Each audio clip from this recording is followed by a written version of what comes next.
We're going to start off this 7:16 a.m. weather here with some tropical thoughts. The National Hurricane Center is no longer monitoring tropical wave invest 99 now. So right now there's no new tropical development expected over the next 7 days.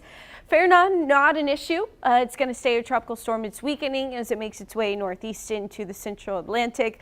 Since 1950, by the way, the worst hurricanes for the coastal bend were both in August. Of course, yesterday, Harvey made landfall back in 2017.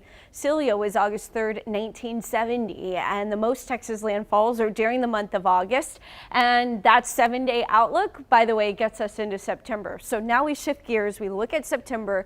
15 landfalling hurricanes in Texas during the month of September. Here's all of them, by the way. There was one in Corpus Christi that was a Category 4. It was before the year 1950. It was in 1919. That had 140-mile-per-hour winds. Baffin Bay also saw a Category 2 hurricane there in 1910 during the month of September, but you can see a lot of activity closer to the valley and up toward Houston. As far as September trends go, this is when all of the tropics are really awake and potential for tropical development.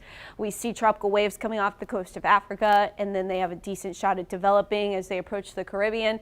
Depending on where that Bermuda high is set up, they'll either stay into the Atlantic or take a turn toward the continental United States. And so that all depends on a lot of development keys as the system is developing, the upper atmospheric steering winds. But yeah, as I mentioned, no new tropical development is expected over the next 7 days. So that would get us into September before we could have any new potential storms. Tropical storm Fernand, not an issue. And we do have some tropical development expected in the Pacific just south of Mexico there. But Saharan dust is really one of the key factors, as well as some wind shear that weaken this tropical wave as it makes its way across the Caribbean. There is a chance it could kind of spin up again and increase some convection as it leaves the Caribbean and moves there into the Pacific, but not an issue anymore. National Hurricane Center, of course, not even monitoring that tropical wave. The next tropical wave I see that could be monitored would be over the weekend. It emerges off the coast of Africa. So we've got some time where we're not really tracking too much in the way of tropical activity. Our wave action in the Gulf is still pretty flat. We do see a slight uptick in waves into Friday and Saturday. Our wind also will pick up in the coastal bend.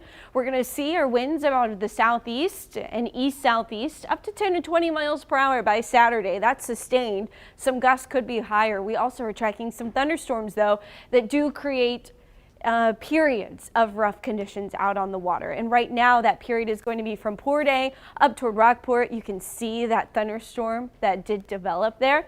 Now that the sun is coming up, really beautiful view there across our Coastal Parks beach camera. Out at the Freeport buoy, we do have a 2-foot swell. Wind is light. Period is every 4 seconds. Water temperature 87 degrees. That's about what it's running there at Port Aransas as well. We are going to see those temperatures in the mid to upper 80s. Low tide coming up at 11:28 a.m. High tide will be 6:25 p.m.